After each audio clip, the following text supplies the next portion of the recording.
Are you an over apologizer? Do you constantly apologize for little things?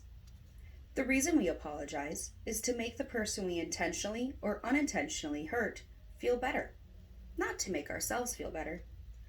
An apology means, I see you were hurt by my actions, and that matters to me. So let me tell you a little more about apologies. I will discuss where I'm sorry came from, how people in different cultures apologize, and how body language demonstrates how people feel. First, I will explain the history of I'm sorry and where the phrase originated from.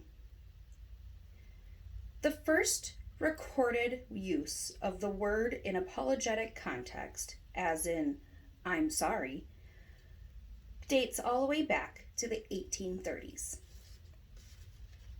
But the word sorry dates all the way back to the 5th century.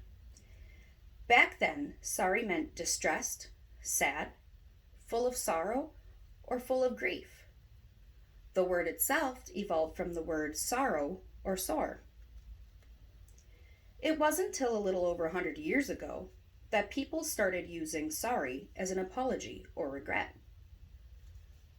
During the Shakespearean times, you didn't hear the words I'm sorry. Instead, you would hear, I cry you mercy. With the English language not having so many words to describe remorse, new phrases became popular because the basic old word sorry wasn't considered to be enough.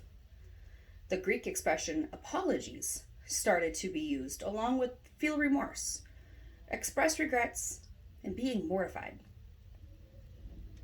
Next, I will discuss different cultures and the way they use different gestures to apologize. There are many different ways to apologize all around the world. Here are just a few examples. Around the United States, there are a lot of people who teach our children at a young age. When you do something wrong, you should sincerely apologize to make things right for your actions. Acknowledge your mistakes, and it is important to correct your behavior to avoid making the same mistake. Don't offer excuses. And don't expect an instant forgiveness. In Brazil, the best way to apologize is by giving a small gift with a written note of apology. This shows that you were thinking of the person, you made a mistake, and that you care. It is also considered rude to do it in a group of people or in front of a group of people. But in Argentina, a written note of any kind, whether it's handwritten, typed, or even an email, is considered impersonal. It does not show affection, and it should be avoided. In Japan, bowing is a way of apologizing, so the more sorry you feel, the deeper you should bow. When apologizing to a senior colleague or a new acquaintance, you can say, Moshi wake armisen, which means I'm terribly sorry. To someone less formal, you would say samin mansen, which means sorry or excuse me. But in a way to apologize to your family or your friends, you would say gomen nasai, which is commonly shortened to gomen. This phrase should never be used in a formal situation because it is seen as more childish because it is typically what a child would say to their parents. No matter where you are from, there are some things that can be agreed upon when it comes to an adequate apology. As you know, an apology should never be forced. Forcing an apology just to get the person to say it is worse than no apology. Also, trying to justify your apology, such as adding a but, I'm sorry, but, make an apology dishonest. Now I will discuss how body language demonstrates how people feel. A successful apology sounds and looks sincere. I say looks sincere because a person can apologize when someone tells them to, or they know they should. But when they actually mean it, their body language shows it as well. It is suggested that you keep open body language when doing a sincere apology. Open body language means you are open to the other person. Your eyes are open and sometimes wide. Your eyebrows are raised. While facing the person, your arms are uncrossed. When your arms are crossed, you may seem defensive. Legs are uncrossed as well.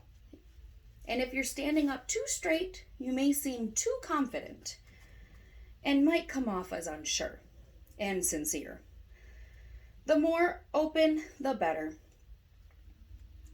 Finally, I will talk about when overusing "I'm sorry," it can make people think that you are incompetent or not confident. Apologizing or saying you're sorry may be an automatic response. But unlike in the UK, where it is common to over-apologize, there are many places where if someone apologizes too often, they may seem incompetent. Instead of saying "I'm sorry," try replacing it with "thank you." Thank you for being patient. Instead of "sorry it took me so long to do that." Thank you for being flexible. Instead of "sorry you had to wait on me." Thank you for listening. Instead of "I'm sorry to bother you with my problems." Thank you for pointing that out. Instead of "sorry I hadn't noticed that." Thank you for understanding. Instead of "I'm sorry I put you in that uncomfortable situation." Thank you for calling. Instead of "sorry I missed your call."